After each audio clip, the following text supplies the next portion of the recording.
Sejam muito bem-vindos.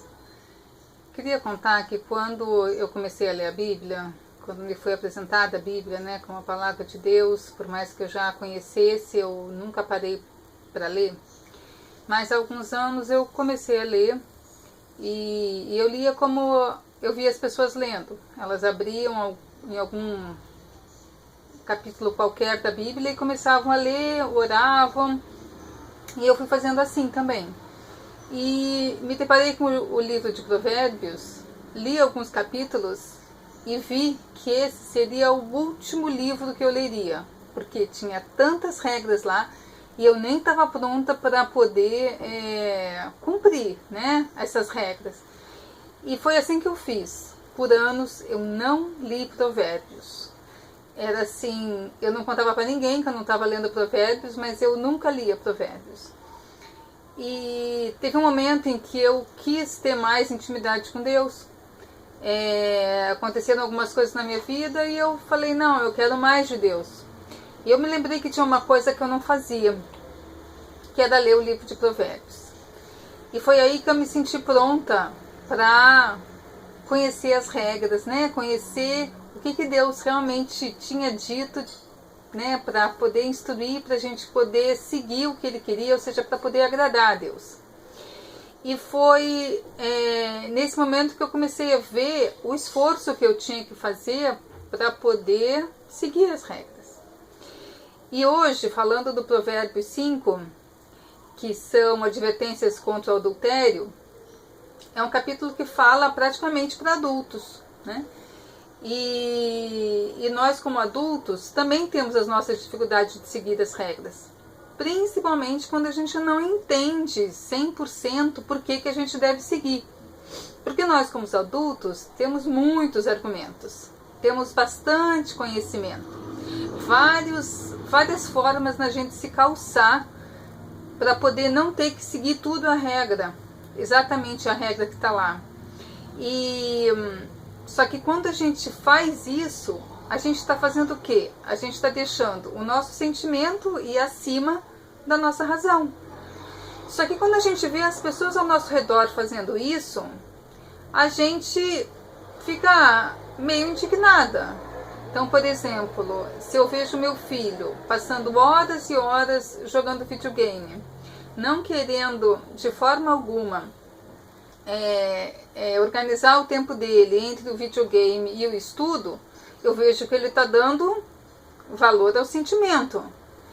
Ele sabe que é importante estudar, mas ele prefere dar todo o sentido da vida dele para o sentimento levar.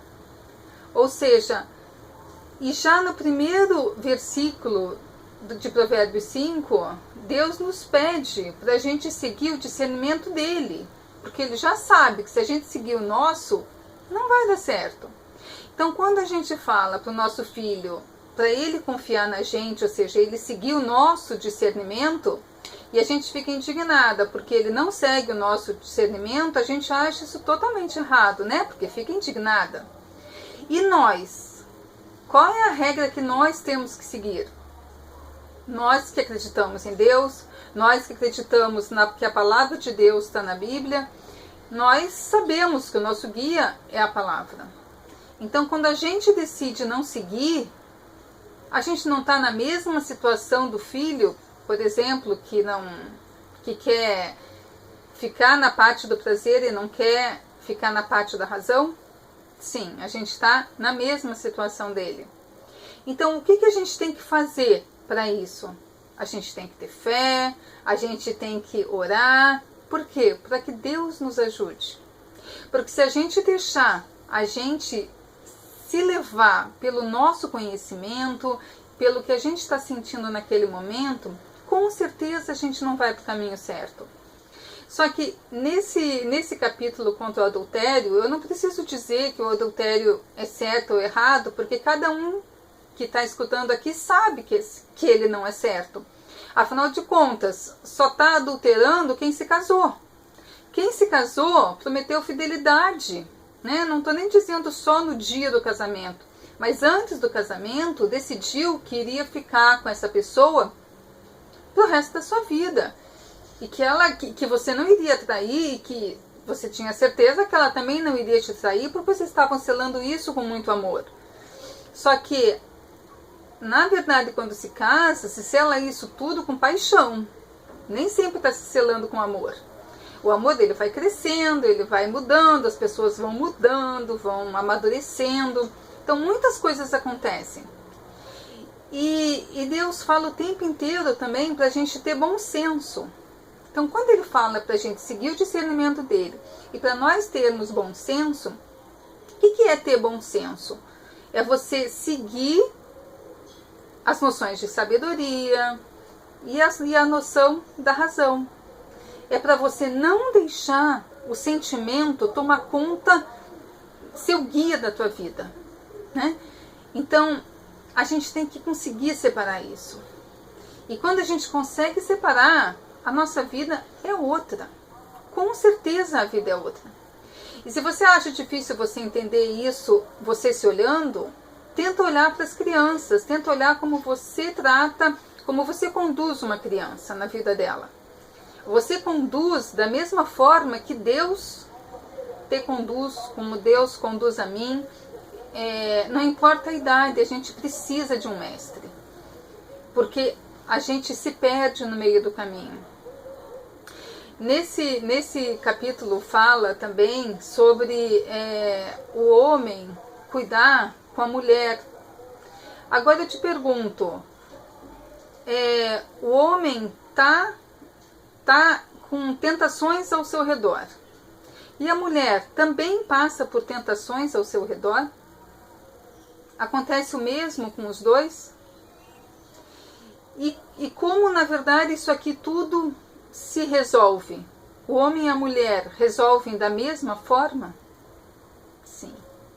Eles resolvem, claro, não é 100% igual, mas tudo passa a ser resolvido de uma forma diferente, sem depender do gênero, se é homem ou se é mulher, mas sim dependendo em quem tem um princípio e deseja seguir esse princípio e deseja não ser punido, porque se você acredita na palavra, você vai ler que Deus fala assim, Jesus fala assim, assim já não são dois, mas sim uma só carne. Portanto, o que Deus uniu, ninguém o separe. E você acredita na palavra, mas nesse momento você duvida da palavra, você coloca assim, isso é para outra pessoa, não é para mim. Na minha situação, não é assim que acontece. Só que Deus também fala, no versículo 23, certamente morrerá por falta de disciplina. Essa frase que está ali no versículo 23, você teme que isso aconteça por você na sua vida? Certamente morrerá por falta de disciplina. Disciplina é uma coisa difícil para você, para mim, para qualquer idade. Mas o que a gente faz com uma criança? A gente continua ensinando, mostrando, e quando não tem disciplina o suficiente, o que você faz? Você vai para um castigo. E qual é o seu castigo? Você que já é adulto, você que já é casado e que está pensando em adulterar ou que já adulterou. Qual é o seu castigo se você não pede perdão até pelo que você fez e pelos seus sentimentos atuais, né? Se não fez e tem a intenção de fazer. Você teme por essa palavra? Certamente morrerá por falta de disciplina. Ou seja, aqui é o teu preço para você não ter uma vida com Deus. Ou seja, para você realmente morrer. É uma frase dura? Sim, ela é uma frase dura e que às vezes dá vontade até de esquecer. Fazer de conta que não leu. Não levar adiante. Certamente essa não é uma frase que está pendurada no seu espelho, ou que você sublinhou, ou que você carrega com você. Porque a gente costuma carregar frases tipo assim, Não fui eu que lhe ordenei? Seja forte, corajoso, não se apavore nem se desanime, pois o Senhor, o seu Deus, estará com você por onde você andar. A gente costuma carregar frases assim, que nos dão força. Só que essas outras frases também estão na Bíblia. Então o que a gente faz? Faz de conta que elas não existem? Ou realmente leva adiante o que está acontecendo ali, o que está escrito ali, e tenta colocar isso na nossa vida? O que a gente está levando em consideração para influenciar a nossa vida nas questões relacionadas ao sexo? A gente está ouvindo, gravando as influências da televisão, as do jornal, o que aparece toda hora na internet, ou em algumas palestras na igreja, ou na ciência, ou seja, a AIDS, o que acontece, revistas ou sites de pornografia, seus pais ou as escrituras. O que é mais forte para você quando você pensa na situação, no que faz parte de você, que é o sexo? O que você leva como guia para a sua vida? É o que está em Provérbios? É o que está escrito na palavra? Ou são outras coisas ao redor que te contaminam e são mais fortes do que as escrituras? Desejo que vocês todos sejam extremamente abençoados com a sabedoria que está nas palavras na Bíblia, com tudo que a gente tem à nossa disposição para poder crescer o nosso conhecimento. Desejo que todos vocês sejam honrados com o seu esforço de poder seguir as Escrituras, seguir o que está em Provérbios, e que Deus continue abençoando sempre você e a sua família. Amém.